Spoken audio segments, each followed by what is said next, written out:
بسم اللہ الرحمن الرحیم۔ حضرت عبداللہ بن عباس رضی اللہ تعالیٰ عنہ نے ارشاد فرمایا، بے شک اللہ پاک نے آدم کو جمعے کے دن عصر کے بعد پیدا فرمایا اور آپ کو عدیم الارض یعنی ظاہری زمین کی ایک مٹھی مٹی سے پیدا فرمایا، اس لیے آپ کو آدم کہتے ہیں، اور آپ کی اولاد کو آدمی یعنی آدم والا کہتے ہیں۔ حضرت آدم علیہ السلام کا مبارک خمیر جس مٹی سے تیار ہوا، اس سے بچ جانے والی مٹی شریف سے کھجور کا درخت بنایا گیا، جیسا کہ حضرت مولا علی شیر خدا سلام اللہ علیہ بیان کرتے ہیں کہ حضور صلی اللہ علیہ وآلہ وسلم نے ارشاد فرمایا، کھجور کا احترام کرو کیونکہ یہ تمہارے والد حضرت آدم علیہ السلام کی بچی ہوئی مٹی سے پیدا کی گئی ہے۔ اور ایک روایت میں ہے کہ کھجور، انار اور انگور کو حضرت آدم علیہ السلام کی بچی ہوئی مٹی سے پیدا کیا گیا۔ اللہ پاک نے حضرت آدم علیہ السلام کو بغیر ماں باپ کے مٹی سے پیدا فرمایا۔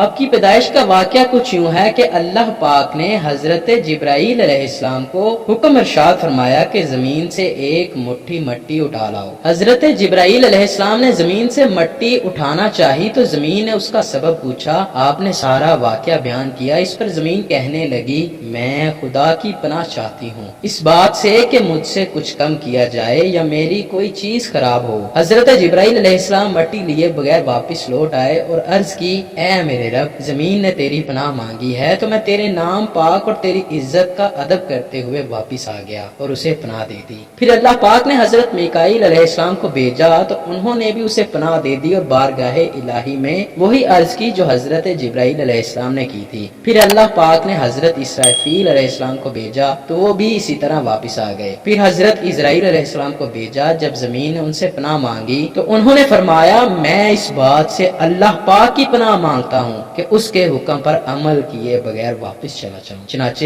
انہوں نے زمین سے مٹی لے لی تو اللہ پاک نے روح قبض کرنے کا کام بھی انہی کے ذمے لگایا کہ تم نے ہی اس مٹی کو زمین سے الگ کیا ہے، تم ہی اس کو ملانا، اور ان کا نام ملک الموت یعنی موت کا فرشتہ رکھا گیا۔ اللہ پاک نے حضرت آدم علیہ السلام سے حضرت بی بی حوا کو پیدا فرمایا۔ حضرت آدم علیہ السلام نے ان کی طرف دستے محبت بڑھانے کا ارادہ کیا تو فرشتوں نے عرض کی، اے آدم، ٹھہر جائیں، پہلے ان کا مہر ادا کریں۔ آپ علیہ السلام نے فرمایا، ان کا مہر کیا ہے؟ فرشتوں نے عرض کی، ان کا مہر یہ ہے کہ آپ ہمارے سردار محمد مصطفیٰ صلی اللہ علیہ وآلہ وسلم پر 3 یا 10 مرتبہ درود پاک پڑھیں۔ چنانچہ آپ علیہ السلام نے درود پڑھا اور فرشتوں کی گواہی سے آپ کا حضرت بی بی حوا سے نکاح ہو گیا۔ اس سے معلوم ہوا کہ نبی پاک صلی اللہ علیہ وآلہ وسلم پر موجود چیز کے لیے وسیلہ ہیں، یہاں تک کہ اپنے والد حضرت آدم علیہ السلام کا بھی وسیلہ ہے۔ حضرت آدم علیہ السلام نے 960 برس کی زندگی پائی، جبکہ آدم علیہ السلام کی زندگی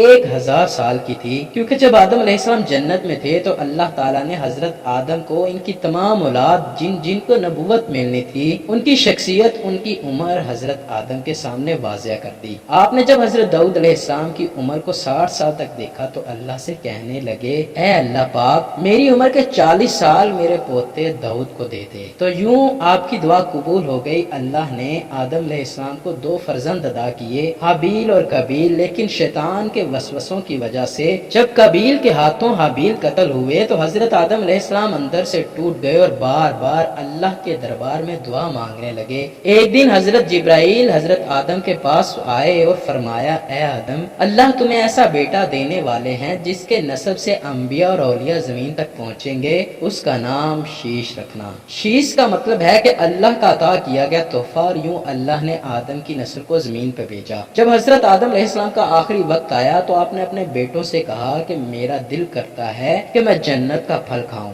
آپ کے بیٹے زمین پر جنت کے پھل ڈھونڈنے لگے۔ اچانک سے ان کو فرشتے ملے اور کہنے لگے، اے بنی آدم، کہاں جا رہے ہو؟ انہوں نے کہا، ہم اپنے بابا کے لیے جنت کا پھل ڈھونڈ رہے ہیں۔ ان فرشتوں نے کہا، جاؤ، تمہارے بابا چند دنوں کے مہمان ہیں۔ تمام فرزند دوڑتے ہوئے آپ کے پاس پہنچے۔ آپ بستر بیماری پر اللہ کا ذکر فرما رہے تھے، بس اتنے میں موت کا فرشتہ آ پہنچا۔ جیسے ہی بی بی حوا نے موت کا فرشتہ دیکھا تو حضرت آدم سے لپٹ گئیں۔ حضرت آدم علیہ السلام نے فرمایا، اے حوا، مجھ سے دور ہٹ جائیں، ایک مرتبہ پہلے بھی آپ کی وجہ سے جنت سے نکالا گیا، آج اللہ اور ان کے فرشتوں کے درمیان حائل نہ ہوں۔ پھر آپ ان فرشتوں سے مخاطب ہو کر کہنے لگے، اے فرشتہ موت، کیا بھول تو نہیں ہو گئی، میں نے اللہ سے سنا تھا کہ میری عمر 1000 سال کی ہے، ابھی تو مجھے 960 برس ہوئے ہیں۔ ملک الموت نے کہا، ہے اللہ کے نبی، آپ نے خود ہی فرمایا تھا کہ آپ کی عمر کے 40 سال آپ کے پوتے حضرت داؤد علیہ السلام کو دے دیے جائیں۔ بس حضرت آدم علیہ السلام کی روح قبض کی گئی، آپ کو غسل فرشتوں نے دیا اور جنت کی خوشبو آپ کے جسم مبارک کو لگائی گئی۔ پھر آپ کی نماز جنازہ فرشتوں نے حضرت جبرائیل علیہ السلام کے پیچھے ادا کی، زمین کھود کر آپ کی تدفین ہوئی اور تمام انسانوں کے نزدیک اللہ کا یہ حکم نافذ ہوا کہ جب بھی کسی کا انتقال ہو اس کے جسم کو ایسے ہی تدفین کرنا۔